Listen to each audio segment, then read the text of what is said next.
మన తెలుగు సంస్కృతి ఛానల్కి స్వాగతం.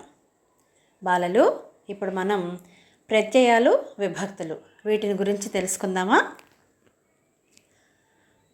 డుమువులు ప్రథమా విభక్తి, నిన్నున్లన్ కూర్చి గురించి ద్వితీయ విభక్తి, చేతంచేన్ తోడంతోన్ తృతీయ విభక్తి, కొరకున్ కై కోసం చతుర్థి విభక్తి, వలనన్ కంటెన్ పట్టి పంచమీ విభక్తి, కిన్కున్ యొక్క లోన్ లోపలన్ షష్ఠీ విభక్తి, అందున్ నన్ సప్తమీ విభక్తి, ఓ ఓయి ఓరి ఓసి సంబోధన ప్రథమా విభక్తి. ఇప్పుడు మనం కొన్ని వాక్యాలని పరిశీలిద్దాం. రాముడు మంచి బాలుడు. దీంట్లో ఏ విభక్తి ప్రత్యయం ఉంది? డు.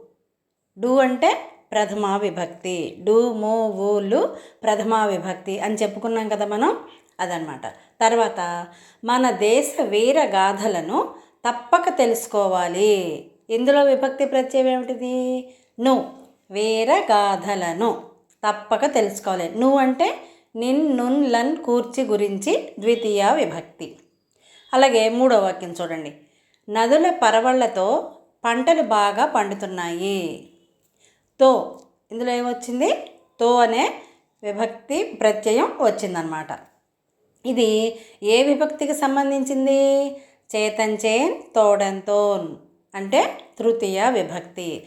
అలాగే ఈ కింద ఉన్నటువంటి మిగిలిన వాక్యాలన్నీ చూడండి. స్వాతంత్ర్యం కొరకు ఎంతోమంది అమరులయ్యారు. చాలామంది దేశభక్తులు వాళ్ళ ప్రాణాలని స్వాతంత్ర్యం కోసం గడ్డిపోతలాగా వదిలేశారనమాట. విద్య వలన వినయం చేకూరాలి. చదువుకోవటం వల్ల ఉపయోగం లేదు. విద్య వల్ల మనకేమి రావాలి? వినయం, సంస్కారం, విధేయత, ఇలాంటి మంచి లక్షణాలన్నీ కూడా రావాలి. అలాగే సంస్కారవంతులకు ప్రతి చోట గౌరవం లభిస్తుంది. సంస్కారవంతులకు మాత్రమే ప్రతి చోట గౌరవం లభిస్తుందన్నమాట. కందుకూరి వీరేశలింగం గారు రాజమండ్రి నందు జన్మించారు. ఓ భావన, ఇలారా. ఇప్పుడు ఈ వాక్యాలన్నీ మనం పరిశీలించాం కదా. దీంట్లో ప్రథమా విభక్తి నుంచి సంబోధన ప్రథమా విభక్తి వరకు అన్ని ప్రత్యయాలు కూడా వచ్చాయన్నమాట. మీరు ఈ వాక్యాలే కాకుండా ఇంకా మీకు ఎక్కడ టీవీలో చూసినప్పుడు కానీ, పేపర్ చదివేటప్పుడు కానీ అలా వాక్యాలు కనిపిస్తూ ఉంటాయి కదా, ఆ వాక్యాలను కూడా మీరు చక్కగా పరిశీలించి విభక్తి ప్రత్యయాల మీద పూర్తి అవగాహన పొందుతారని ఆశిస్తూ చూస్తూనే ఉండండి మన తెలుగు సంస్కృతి ఛానల్.